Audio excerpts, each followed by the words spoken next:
Hi guys, this is Zebrany. Does this sound like you? You just spent 6, 8, maybe even 10 hours meticulously installing your own knotless braids. You watched all the tutorials, you bought all the products, and for a hot second you thought, I did it, I finally did it. But then you wake up the next morning and your roots are already puffy. A few braids have completely slipped out, some look bulky and just weird at the base, while others are so tight you can literally feel your heartbeat in your scalp. You try to put them up in a bun, and it's a stiff, painful mess. If you're nodding along, please know you are not alone, and all that effort was not for nothing. You're just a few simple tweaks away from the flawless, long-lasting knotless braids you've been dreaming of. In this video, we're going to break down the 5 most common mistakes that cause DIY knotless braids to fail, and I'm going to show you exactly how to fix them for good. We're going to take you from this, a head full of frustration, to this, neat, flat, and comfortable braids that last for weeks. So if you're ready to finally conquer knotless braids, keep watching. Number 5. First things first, let's get into the absolute foundation of your style, your parts. This is easily the most underestimated step, and it's the first place everything can go wrong. With traditional box braids, the knot at the base can hide a multitude of sins. A slightly crooked part? The knot covers it. Inconsistent section sizes? The bulk of the knot can often disguise it. But with knotless braids, there is nowhere to hide. The whole beauty of a knotless braid is that seamless, flat transition from your scalp, which means your parting grid is on full display. So, what's the mistake? It usually boils down to 2 things: messy, crooked parts and inconsistent section sizes. When you're rushing, eyeballing it, and not using the right tools, you end up with a style that looks messy from day one and just won't lay right. The size of your sections directly controls the size of your braid. If your parts are all over the place, your braids will be too, and the final look will be more chaotic than uniform. So how do we fix this? We slow down and become the architects of our own scalps. First, get the right tool. You absolutely need a rat tail comb, preferably one with long, skinny metal tail for ultimate precision. Second, map it out before you even think about braiding. I always start by parting my hair straight down the middle, from forehead to nape. Then, I create a horizontal part from ear to ear. This divides the head into 4 main quadrants, making the whole process feel way less overwhelming. Now for the secret to getting those razor-sharp parts: product is your best friend. Take a tiny bit of a good, non-flaky edge control or braiding gel on the back of your hand. As you part each line with your comb, trace that line with a little gel using the back of your comb. This tames flyaways for a super crisp line and helps hold the other hair out of the way. And for consistent sizing, pre-sectioning is a total game changer. Once you have a horizontal row ready, go ahead and part out all the individual boxes for that row before you start braiding. You can even use the width of your index finger as a consistent measuring tool. If you're doing bricklayer parting, where the braids in one row fall in the spaces of the row below, this planning stage is even more critical. It might feel like it's taking forever, but trust me, spending an extra 30 minutes perfecting your parting grid will take the final look from amateur to professional and make the whole process smoother. Number 4. Let's talk about the single most frustrating knotless braid fail, the slip. This is when a braid looks great for a day, but then the root gets loose and puffy, or worse, the whole braid just slides right out. This is especially common with finer or softer hair textures. The problem is a weak grip right at the start. You're not creating enough firm tension to anchor the braid to your natural hair before you start feeding in extensions. A lot of beginners are so scared of making the braids too tight, which is a valid concern we'll tackle next, that they overcorrect and make them too loose. The braid needs to be firm and secure at the base without pulling or causing pain. Think of it like this. Your hands, especially your index fingers and thumbs, need to stay fixed to the scalp for the first few stitches. The fix? It's all in your hands, literally. Once you have your section of natural hair, apply a little bit of a good gripping gel or pomade.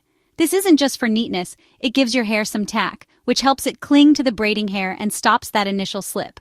Now split your natural hair into 3 equal strands. Before adding any hair, braid your own hair for at least 2 to 3 stitches. As you do this, concentrate on keeping your fingers planted firmly against the scalp. Don't let your hands drift away. If you start and it already feels loose, or you see a gap between your scalp and the braid, undo it and start again. This is the moment that determines the longevity of your braid. Once you have those first secure stitches, you can add your first piece of extension hair. The placement is critical. A great method for beginners is to hook the small piece of braiding hair under one of the outer strands and merge it into the braid, pulling it taut so it's integrated right at the root with no bump or gap. Practice this grip without even adding hair. Just take a section and practice starting a firm, secure braid right at the scalp.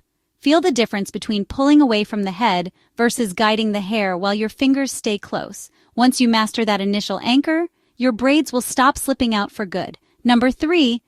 Okay, you've mastered your parts and your grip is solid, but your braids still look off. They start out fine, but then they get bulky, or one side looks thicker than the other. Maybe the base itself looks bumpy. This is a classic feed-in problem. The mistake is usually adding pieces of braiding hair that are way too big, or adding them inconsistently. The whole point of the feed-in method is to create a gradual, seamless transition from your natural hair to the final thickness of the braid. When you add a huge chunk of hair at once, you create an unnatural bulge that looks lumpy and puts a sudden point of tension on your hair, which can cause breakage. So here's the fix. Think small and steady. First, prep your braiding hair before you start. Pull apart all your extension pieces into small, delicate strands. As a rule of thumb, the very first piece you add should be very thin, almost wispy. Each piece after that can get slightly thicker, but you should never add a huge chunk.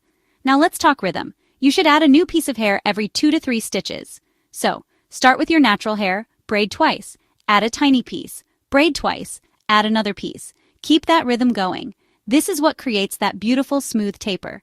How you add the hair also matters. Don't just lay the hair on top. A better technique is to hook the center of the small extension piece under one strand, merging the 2 new legs of the extension with 2 of the main strands of your braid. By alternating which strands you add to, you distribute the hair evenly and keep the braid from getting lopsided. And trust me on this one, your added pieces must start small and gradually increase in size. This is how you control the taper. If you want thicker braids, you'll just add more small pieces along the length of the braid. Don't get impatient and try to bulk it up fast. Patience in the feed-in process is what separates a decent knotless braid from a flawless one. Number 2. We've talked about braids being too loose, but it's time to address the opposite and much more dangerous mistake, braids that are painfully tight. You know the signs, you can't turn your head without wincing, you have a throbbing headache, and you see little white or red bumps around your parts. This is not a sign of a snatched, long-lasting style. It's a sign of damage. Braiding with a death grip is probably the most harmful mistake you can make. It can lead to scalp inflammation, sores, breakage, and in the worst-case scenario, traction alopecia, permanent hair loss from constant pulling. The saying, beauty is pain, absolutely does not apply here. A protective style should not hurt. Period. The fix is learning the crucial difference between a firm grip and a tight pull. A firm grip is secure and close to the scalp. A tight pull is when you are yanking the hair away from the scalp with every stitch. Your scalp shouldn't be tenting or pulling up. If you see the skin pulling, you're braiding too tightly. One of the best ways to manage this is to be mindful of your hands. Keep your arms and hands light. Don't use your body weight to pull down on the braid, especially near the root. Think about guiding the hair, not forcing it. Another crucial tip. Listen to your head. If a braid feels painful the moment you finish it, take it out and redo it immediately. I know it's the last thing you want to do, but it's so much better than suffering for days and risking permanent damage.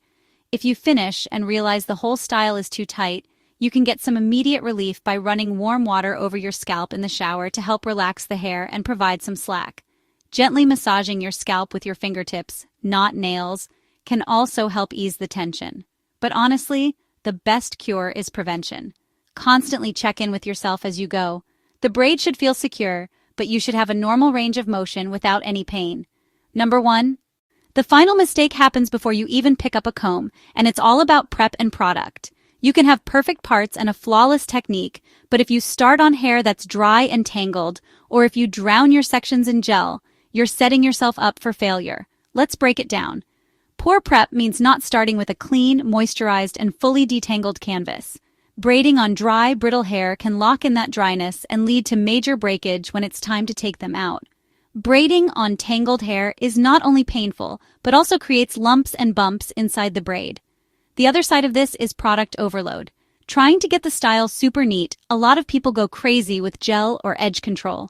This doesn't make the style last longer. It just leads to sticky braids, gross product buildup that looks like white flakes after a few days, and it can clog your hair follicles. The fix is to treat your prep like the first most important step and to use products with purpose, not just piling them on. Your hair should be freshly washed, deep conditioned, and moisturized. After it's clean and conditioned, you have to thoroughly detangle from ends to root. Applying a leave-in conditioner and a light oil to seal in that moisture will ensure your natural hair stays healthy while it's braided. When it comes to styling products like gel, less is more. The goal is to smooth your hair, tame flyaways for neat parts, and provide a light grip. You only need a small amount applied thinly to the base of each section right before braiding. If your comb gets stuck in a glob of gel, you've used way too much. Remember, you can always add a bit of mousse at the very end to set the style and catch any leftover flyaways, but you can't take away a mountain of gel once it's in there. By properly prepping your hair and using products with a light hand, you make sure your protective style is actually protecting your hair. The result is a cleaner, lighter style that won't be ruined by flakes or breakage. And that's it. The 5 mistakes that might be getting in the way of your perfect knotless braids. We've covered flawed parts, a weak grip, the wrong feed-in technique, painful tension, and bad prep. I know it seems like a lot, but I promise that focusing on these key areas will completely transform your braiding game.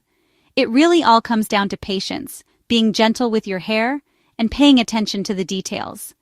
Every single person who's mastered doing their own hair has been through this exact learning curve. My first few attempts were a hot mess, but practice and learning from those mistakes made all the difference. Now it's your turn. I want to hear from you. Which of these mistakes was your aha moment? Let me know in the comments below. And if you're still stuck on a specific part of the process, ask away. This is a community, and we're all here to help each other hit our hair goals. If you found this video helpful and you're ready to get the knotless braids of your dreams, please give this video a thumbs up, subscribe to the Zebrani channel, and hit that notification bell so you don't miss out on more tips. Thanks so much for watching, and I'll see you in the next one.